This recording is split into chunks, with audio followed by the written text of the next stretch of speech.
The Three Railway Engines by the Reverend W. Awdry, read and adapted by Joshua Boston. Edward's Day Out.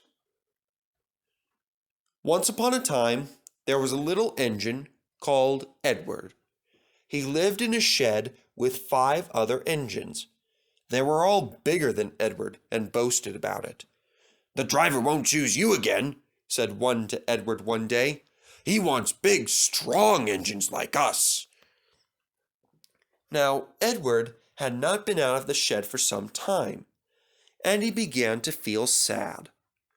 Just then, the driver and fireman arrived to start work. They saw Edward and felt sorry for him. "What's the matter, Edward?" asked the driver. "Why do you feel so glum? Would you like to come out today?" "Oh, yes, please," said Edward. So the fireman lit his fire and made a nice lot of steam. Then the driver gently pulled the lever, and Edward puffed away. He blew his whistle excitedly and called out to the other engines, "Look at me now! Look at me now!" The other engines were very cross for being left behind, and away went Edward to fetch some coaches. He found the coaches in the yards, and the coaches said, "Please do be careful, Edward. Don't bump into us hard like the other engines do." So Edward came up to the coaches very gently and carefully buffered up to them. The shunter fastened the coupling, and the coaches were very pleased. "Thank you, Edward," they said. "That was very kind of you. We are so very glad that you are taking us today." Then they came to the station where the people were waiting. Here we are, puffed Edward as he came to a stop. "Come along, get in quickly, please." So the people got in quickly, and Edward waited for the conductor to blow his whistle and wave his green flag. He waited and waited, but the conductor's whistle never sounded, and the green flag never waved. Edward began to get anxious. "Beep, beep, beep! Where is the conductor?" The driver and fireman asked the station master, "Have you seen the conductor?" "No." They asked the porter, "Have you seen the conductor?" "Yes, last night." Edward was beginning to get cross. "Are we ever going to start?" Just then, a little boy shouted, "Here he comes!" And there was the conductor running as fast as he could down the hill with his flags in one hand and a sandwich in the other. He clambered onto the platform, blew his whistle, and waved his green flag, and then he jumped into his coach. Edward puffed off happily. Here we go, he sang to the coaches. Edward had a lovely day. All the children waved as he went by, and he met old friends at all of the stations. He worked so hard that the driver promised to take him out again the next day. "I'm going out again tomorrow," Edward told the other engines in the shed that night. "What do you think about that?" But he didn't hear what they said or thought, for he was so tired and so happy that he fell asleep at once. Edward and Gordon.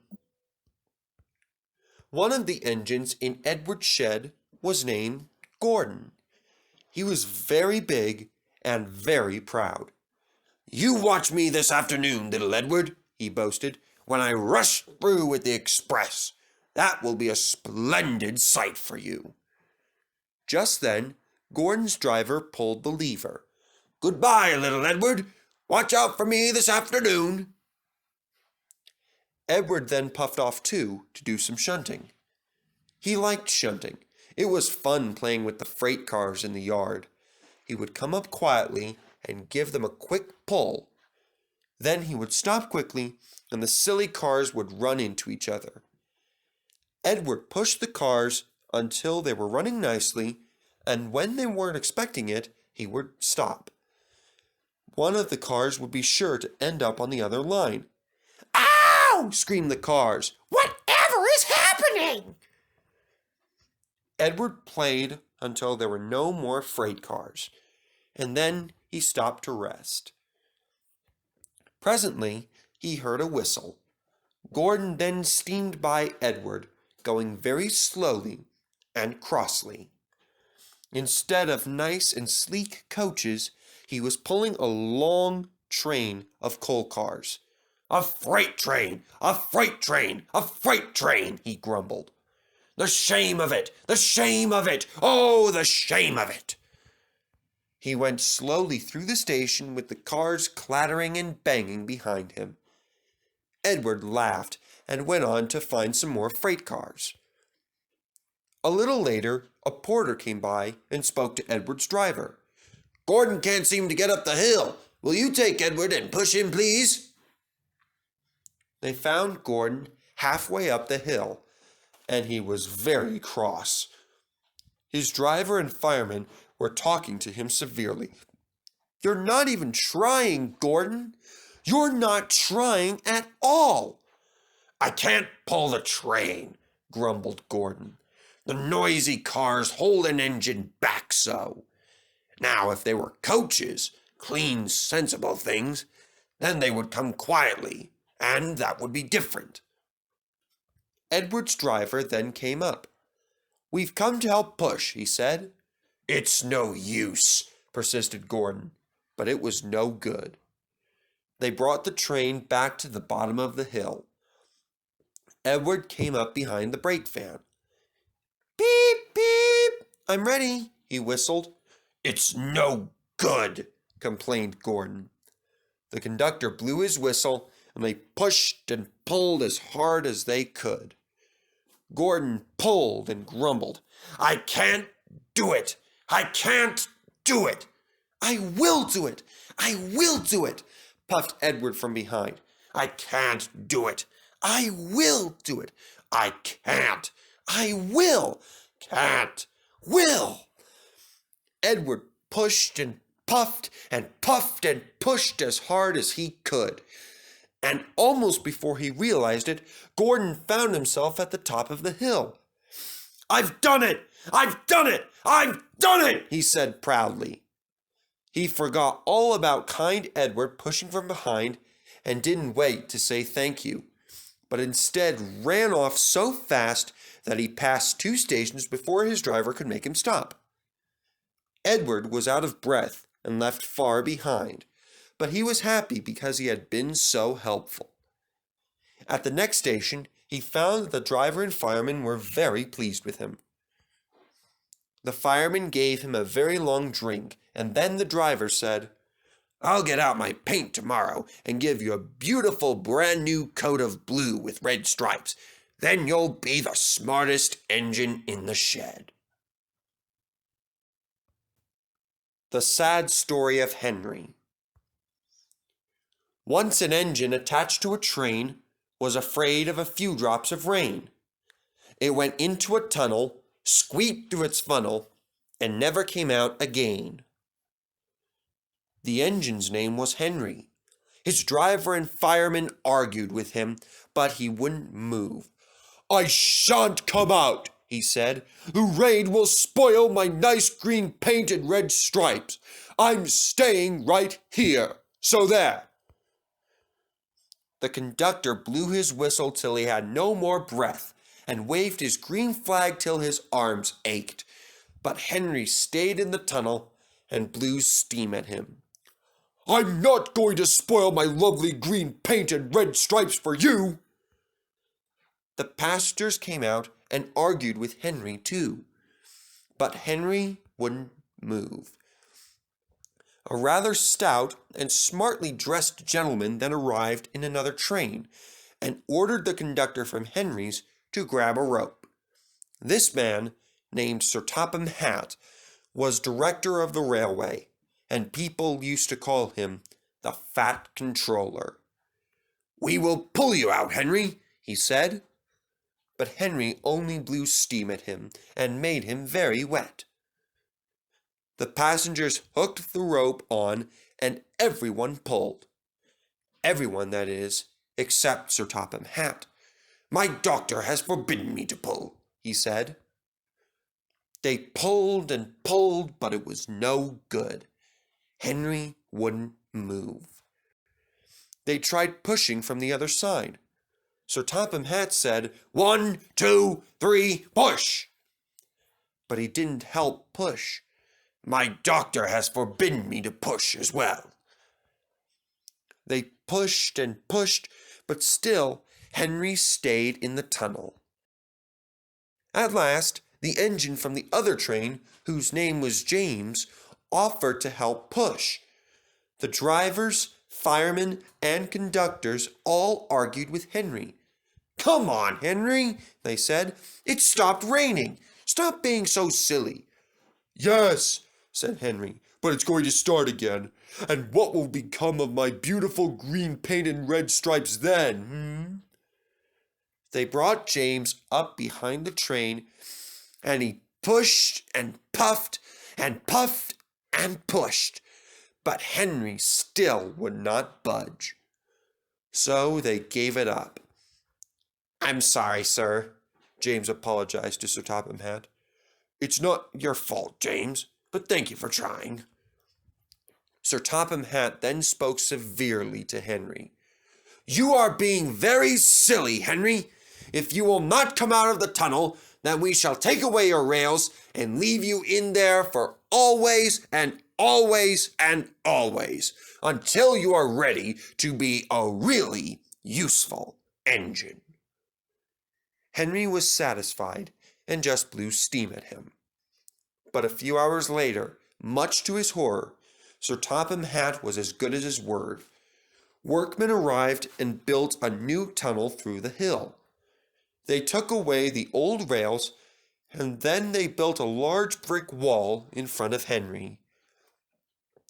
All Henry could do was sit and watch as the trains went by, and he was cold and unhappy in the tunnel. He wanted to come out and pull trains like the others who were rushing through the other side. As time went on, Edward and Gordon would puff by frequently. Edward was kind to Henry and said, beep, beep, hello, Henry. But Gordon wasn't so compassionate. Instead, he said, poop, poop, serves you right. Poor Henry had no steam to answer. His fire had gone out. Soot and dirt from the tunnel roof had ruined his green paint and red stripes anyway, and he was very sad that no one would be able to see them again. But I think he deserved his punishment. Don't you? Edward, Gordon, and Henry. Gordon always pulled the big express. He was proud of being the only engine strong enough to do it. There were heavy coaches full of important people like Sir Topham Hatt who'd punished Henry. One day, Gordon was trying to see how fast he could go. Hurry, hurry, hurry, puffed Gordon to the coaches. The coaches rattled and rumbled behind. Chickadee-chock, chickadee-chock, chickadee-chock, chickadee-chock. Presently, Gordon could see the tunnel Henry was shut up at. He thought to himself, in a minute I will come by and wheesh at Henry, then rush through the tunnel and into the open again. Closer and closer the train came. Then, just before he arrived, wheesh! Oh dear! Oh, what's happened? I feel so weak! The train slowed down rapidly. Gordon was in a cloud of steam, and his driver stopped the train just before the tunnel. Then the crew examined him. Looks like you've burst your safety valve, Gordon, they said. Now you can't pull the train anymore. Oh, the indignity, sighed Gordon. And we were going so nicely, too. Look at Henry laughing at me. He made a face at Henry and blew smoke at him. Everybody came out to see Gordon. Sir Topham Hatt was most annoyed. I've never liked these bigger engines. They've always given me some sort of trouble. Send for another engine at once. While the conductor went off to find another engine, Gordon's driver moved him to a siding out of the way. Edward was the only engine available. A porter came by and spoke to him. "Edward, Gordon isn't feeling very well. Will you pull his coaches for him, please?" "I'll try, sir," promised Edward. When Gordon saw Edward coming, he was not impressed. "It's no good, sir," he said. "Edward can't pull a train." Edward puffed and pulled his hardest, but his wheels kept slipping and he couldn't move the heavy coaches. "I told you so," replied Gordon. "Why not let Henry try, sir?" "Very well, Gordon," said Sir Topham Hatt. "I will." He turned to Henry. "Henry, if I let you out, will you help pull this train?" And Henry was delighted. "Oh, yes, sir. Certainly, sir." Gordon's driver and fireman lit Henry's fire. Some plate layers broke down the wall and put back the old rails. When Henry had gotten up steam, he puffed out of the tunnel. He was dirty and covered with cobwebs. "Oh, I'm stiff, he groaned. "Have a nice long run to stretch your wheels and loosen your joints, and then find a turntable," said Sir Topham Hatt. Henry came back feeling much better, and he was coupled up in front. "Beep, beep, I'm ready," whistled Edward. "So am I," replied Henry. "Pull hard, pull hard." We'll do it, puffed Edward. The heavy coaches then began to move, slowly at first, then faster and faster. "We've done it together! We've done it together!" cried Henry triumphantly. We've done it!" called Edward. "Well done, Henry! Well done!" "Hooray, you've done it! Hooray, you've done it!" sang the coaches from behind.